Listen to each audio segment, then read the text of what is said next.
പരിധി കേസിൽ സംസ്ഥാന സർക്കാരിന് തിരിച്ചടി നേരിട്ടിരിക്കുകയാണ്. കഴിഞ്ഞ സാമ്പത്തിക വർഷത്തിന്റെ കണക്കിൽപ്പെടുത്തി അടിയന്തരമായി 10,000 കോടി രൂപയുടെ അധിക കടമെടുക്കാൻ അനുവദിക്കണമെന്ന കേരളത്തിന്റെ ആവശ്യം സുപ്രീം കോടതി നിരസിച്ചു. സംസ്ഥാനത്തിന്റെ അടിയന്തര സാമ്പത്തിക പ്രതിസന്ധി പരിഹരിക്കുന്നതിനായി ഇടക്കാല ഉത്തരവ് വേണമെന്ന ആവശ്യവും സുപ്രീം കോടതി അംഗീകരിച്ചില്ല. എന്നാൽ എന്തുകൊണ്ട് കോടതി നിഷേധിച്ചു? ആ ചോദ്യമാണ് ഇപ്പോൾ ഉയരുന്നത്.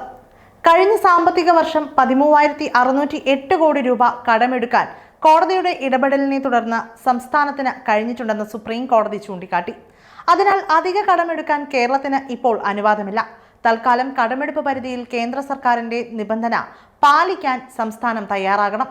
ഒരു സാമ്പത്തിക വർഷ കാലയളവിനിടെ സംസ്ഥാനം അധികമായി കടമെടുത്താൽ വരും വർഷങ്ങളിലെ കടമെടുപ്പ് പരിധിയിൽ നിന്നും അത് കുറവ് വരുത്താൻ കേന്ദ്ര സർക്കാരിന് അധികാരമുണ്ടെന്നാണ് കോടതിയുടെ പ്രാഥമിക വിലയിരുത്തലെന്നും സുപ്രീം കോടതി ചൂണ്ടിക്കാട്ടി. ചുരുക്കത്തിൽ, കോടതി ഇടപെടലിലൂടെ സംസ്ഥാനത്തിന്റെ അടിയന്തര ആവശ്യം നേരിടാനുള്ള പണം ലഭ്യമാക്കിയിട്ടുണ്ടെന്ന് ചൂണ്ടിക്കാട്ടിയാണ് അധിക കടമെടുപ്പിന് അനുവദിക്കണമെന്ന കേരളത്തിന്റെ ആവശ്യം സുപ്രീം കോടതി തള്ളിയതെന്ന് സാരം. എന്നാൽ സംസ്ഥാനങ്ങൾക്ക് അനിയന്ത്രിതമായി കടമെടുക്കാൻ അവകാശമുണ്ടോ? സംസ്ഥാനങ്ങളുടെ കടമെടുപ്പ് പരിധിയിൽ കേന്ദ്ര സർക്കാരിന്റെ ഇടപെടൽ ആകാമോ തുടങ്ങിയ വിഷയത്തിൽ 5 അംഗ ഭരണഘടനാ ബെഞ്ച് പരിഗണിക്കേണ്ട വിഷയമാണെന്നാണ് സുപ്രീം കോടതി ചൂണ്ടിക്കാട്ടിയത്. Justice Suryakant, justice KV Viswanathan എന്നിവരുടെ 2 അംഗ ബെഞ്ചായിരുന്നു കടമെടുപ്പ് പരിധി കേസ് പരിഗണിച്ചത്. അതേസമയം കടമെടുപ്പ് പരിധി കേസിൽ സംസ്ഥാന സർക്കാരിനെതിരെ ശക്തമായി എതിർക്കുന്ന നിലപാടാണ് കേന്ദ്ര സർക്കാർ തുടക്കം മുതൽക്കേ സ്വീകരിച്ചത്. ഹർജിയിലൂടെ സംസ്ഥാനം ചോദിക്കുന്നത് പ്രത്യേക ധനസഹായമാണെന്നും ഇത് അനുവദിക്കാൻ കഴിയില്ലെന്നും കേന്ദ്രം കോടതിക്ക് മുൻപാകെ നിലപാട് വ്യക്തമാക്കിയിരുന്നു.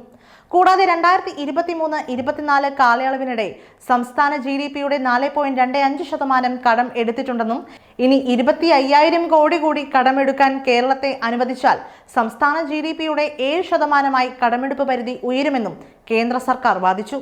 അതേസമയം പെൻഷൻ ഉൾപ്പെടെ നൽകുന്നതിനും സർക്കാർ നേരിടുന്ന കടുത്ത സാമ്പത്തിക പ്രതിസന്ധിക്ക് പരിഹാരമായും കഴിഞ്ഞ സാമ്പത്തിക വർഷം അവസാനിക്കുന്നതിന് മുൻപേ 26,000 കോടി രൂപ കടമെടുക്കാൻ അനുവദിക്കണം എന്നായിരുന്നു സുപ്രീം കോടതിയിൽ കേരളം സമർപ്പിച്ച ഹർജിയിലെ പ്രധാനപ്പെട്ട 2 ആവശ്യങ്ങളിലൊന്ന്.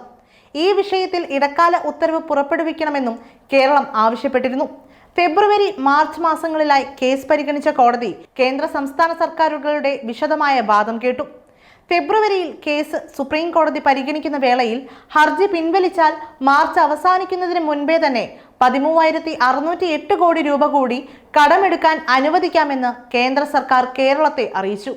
എന്നാൽ കടമെടുപ്പ് പരിധി നിശ്ചയിക്കുന്നതിലെ അപാകത ചൂണ്ടിക്കാട്ടി സംസ്ഥാനം നിലപാടിൽ ഉറച്ചുനിന്നു.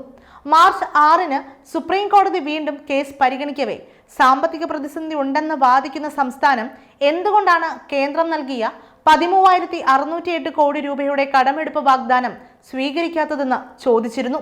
ഇതിനെ തുടർന്ന് കേന്ദ്രം നൽകുന്ന 13,608 കോടിയുടെ കടം സ്വീകരിക്കാൻ സുപ്രീം കോടതി ആവശ്യപ്പെടുകയും കേരളം ഇത് അംഗീകരിക്കുകയുമായിരുന്നു. അതേസമയം നിലവിലെ നിയമപ്രകാരം കേരളത്തിന് കടമെടുക്കാൻ കഴിയുന്ന 13,608 കോടി രൂപ അനുവദിക്കണമെന്നതിന് പകരമായി കോടതിയിൽ നൽകിയ ഹർജി പിൻവലിക്കണമെന്ന നിബന്ധന മുന്നോട്ട് വെച്ചതിൽ കേന്ദ്ര സർക്കാരിനെ സുപ്രീം കോടതി ശക്തമായി വിമർശിച്ചിരുന്നു. എന്നാൽ ഇപ്പോൾ വീണ്ടും കടമെടുക്കാനുള്ള കേരള സർക്കാരിന്റെ ആവശ്യം സുപ്രീം കോടതി നിരസിച്ചിരിക്കുകയുമാണ്.